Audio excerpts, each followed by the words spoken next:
Welcome back. The biggest new element of the budget that's getting the most headlines, at least $300 rebate for everybody on their power bills, $75 per quarter. The Coalition was quick to say they'd support it, but also say it wasn't the best idea. Shadow Climate Change and Energy Minister Ted O'Brien joins us in the studio.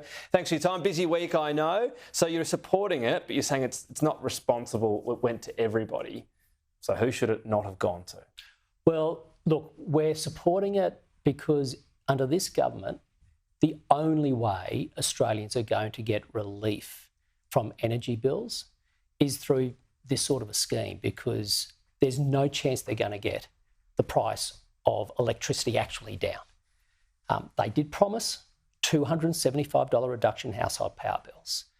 Last budget, they were talking about a package of $3 billion with the states. Now it's $3.5 billion. So that's $6.5 billion from taxpayers mopping up a broken promise of the $275 reduction.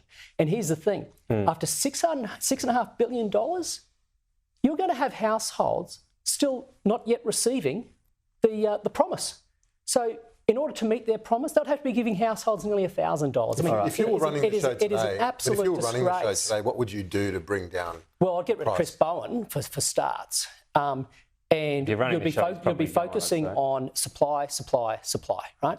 We've been saying that from the get-go. I mean, right now, we have 90% of our baseload power leaving the grid in 10 years, 90%. This government is not doing anything about it. They don't even want to talk about it. We have massive shortfalls in gas. So the government came out last week for the first time basically saying gas counts. This budget, nothing on gas. And so we're going to have, shortfalls as early as next winter is what the market operators say. And there's not a thing in this budget to address that. That's critical. Is there stuff in the budget reply speech to address this, particularly on nuclear? Well, we'll wait to see what Peter Dutton has to say, Andrew. Certainly, it's not for me to be going on national television trying to get ahead of my leader, and I wouldn't. So we'll wait to see what the leader has to say tonight. Is it proving harder to land than you thought on nuclear? Because it was meant to have happened earlier. They were all the reports, and now it's not happened yet. Is it quite difficult and complex? Is that the issue? No, look, at the end of the day, the government right now is doing its budget. I think let them do their thing. We'll come out in due course, and we've been very clear about that from the get-go, that we need to be transparent, and we will be transparent. The question I have is, will Labor be as transparent as we are? I mean, we even saw in the House this week, Labor calling for, or tell us the sites that you might be looking at for nuclear energy. So my challenge to Chris Bowen is, well, OK, I'll show you mine, you show me yours. Where are you going to put? You're talking now about becoming a renewable energy superpower. That's up to 28,000 kilometres of new transmission lines. Where are they going to go? Let the Australian people know. So will you withhold the locations of potential nuclear sites until Labor says where they're planning on? No, I'm just making a point, if you like, Olivia, which is Labor likes to come out saying, well, tell us costings, their capacity investment scheme, they won't tell us how much that costs. Tell us locations, but they won't tell us where the wind farms, the solar panels. I mean, 22,000 solar panels a day have to be installed, according to the minister. 40 wind turbines a month, all the way through to 2030. Where are these going to be placed? Is it going to go into forests across Australia? Is it going to go on prime agricultural land? So I'm just making the obvious point back, saying, fine, OK, we're going to be transparent.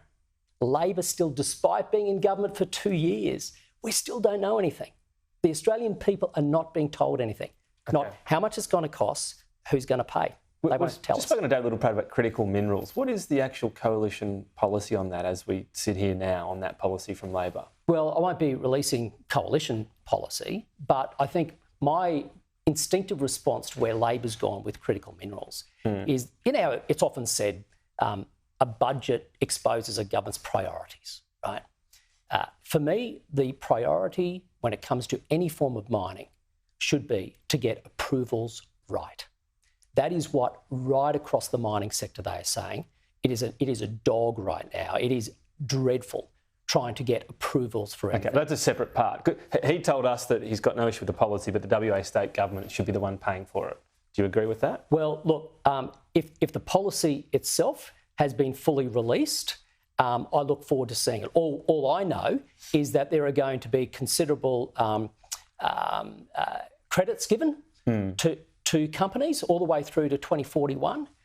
Your position seems to be evolving on this. I've got, for example, I've got a little baby at home, right? She's 7 months old.